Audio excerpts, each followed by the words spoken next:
His crimes aren't about the fucking slavery. It's about how he was disrespectful to daddy. Jesus. Alright, it's time to peek Season 4, Episode 8 of Ascendance of a Bookworm. Make sure you drop a like on this video. I'm still not too happy with these videos' performance, so I'm going to need at least 250 likes, but I want upwards of 300 likes on this video. And if you do that, I'll give you the next one. But Patreon, full live reactions over there. Let's jump into it. We got some peek to jump into. Bro's pulling off the American president right here, falling asleep in the middle of a meeting. Jesus. It probably looks like they're doing some bad shit, right? I mean, at face value, because of how this world operates when it comes to children. But defense magic just prevents the current issue from not getting in. It doesn't stop the issue from festering into bigger issues. So unless we change the laws of the land, he's currently doing nothing illegal. This is definitely an episode that's, it's a tough pill to swallow. It makes you uncomfortable. Where that, right there, selling off kids, is less of an issue than talking back to nobility. Oh! Once again highlighting. He dare disrespect. Ferdinand, I like you, but goddamn, this is a little much. Oh, let's get someone loyal in the position. Yo, this is hitting a little too close to home with current day fucking politics. Goddamn. Oh. Burn it to the ground, rather than going at it as we're trying to entrap a person to kill them and punish them. We're doing it to preserve an entire town. The thing about this episode is it kind of feels like a point of no return has been crossed for old Myne. Now, one of the things that Bookworm does a really good job at above a lot of Isekai with similar ideas and themes is the way it kind of presents nobility and the morals of this world in comparison to the morals of her own world.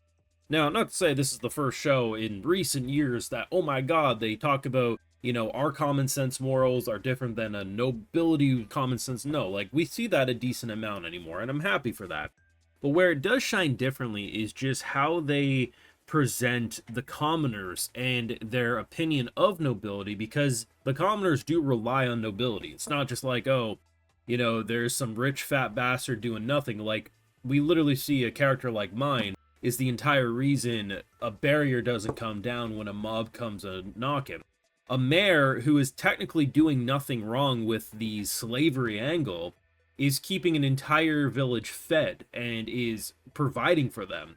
So the concept of going against their mayor makes them look like the issue. While morally we don't like it, and, you know, there's always going to be some bad apples when you watch a show like this who'll say, yeah, these pussies and their modern morals, if I was in there, I'd be doing the same thing. We don't like those people, right? Like, we don't need to, you know, try to convince those people not to be kind of idiots. But what we do have to accept is what Ferdinand says. This is a world that is different from where Myne comes in. And the reason the mayor is an issue isn't because of the concept of him selling at people. I mean, it's no different than some of the allies on our side. It's all about perception. Where he crossed the line was disrespecting, attacking the monastery, and, you know, insulting Ferdinand and Myne and everything like that. That's where you can start eliminating. And he pretty much is teaching Myne it's okay to eliminate people and put your own people in power. Basically pulling off an American government situation here. So how about you find someone who would be a good mayor? We will make the general people want to target the mayor, as it will give them a bridge off of the sinking ship, and in doing so we can get the general people on our side.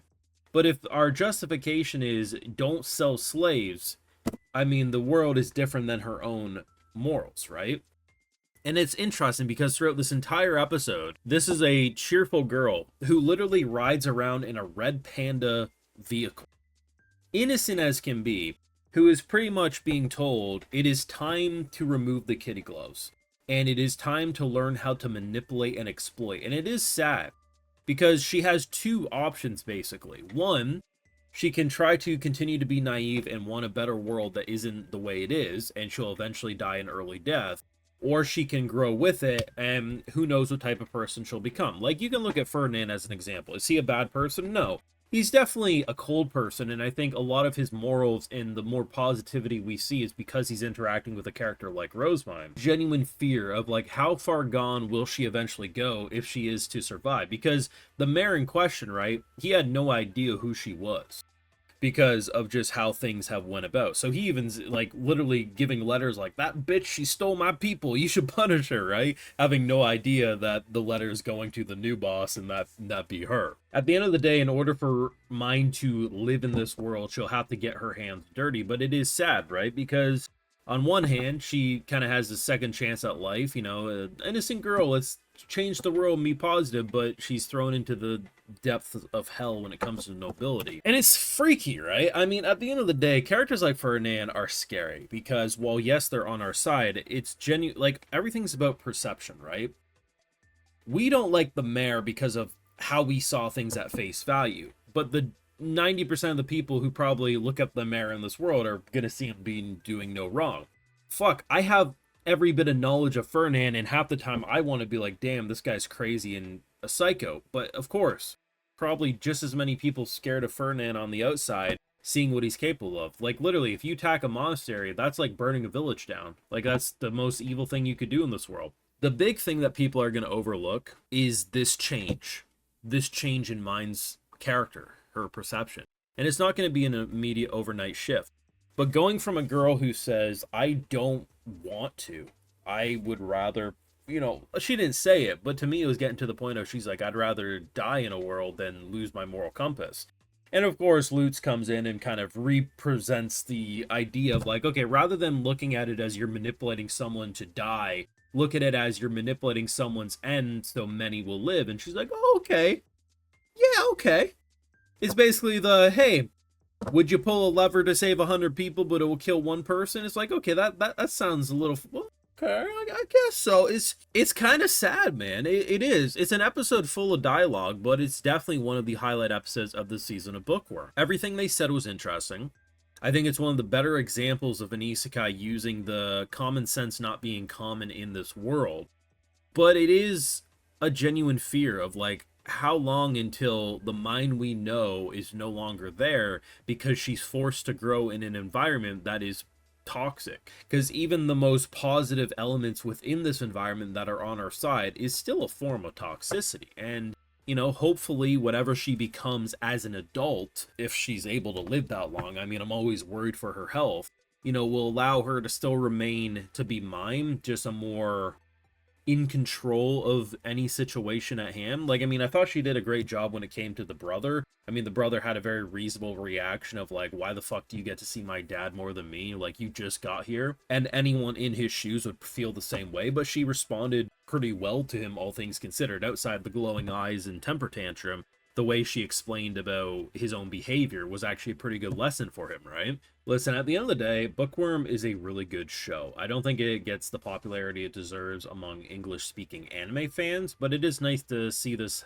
have lasted as long as it did. I definitely thought, you know, a second season was pushing it. I was like, there's no way this will have the popularity to continue, because even if light novels are popular, anime fans, you know, they need Subway Surfers on the side of their screens to pay attention anymore. But yeah, this show has been great. To be honest, I'm more interested in episodes like these than any magical spell episode that we might get from time to time.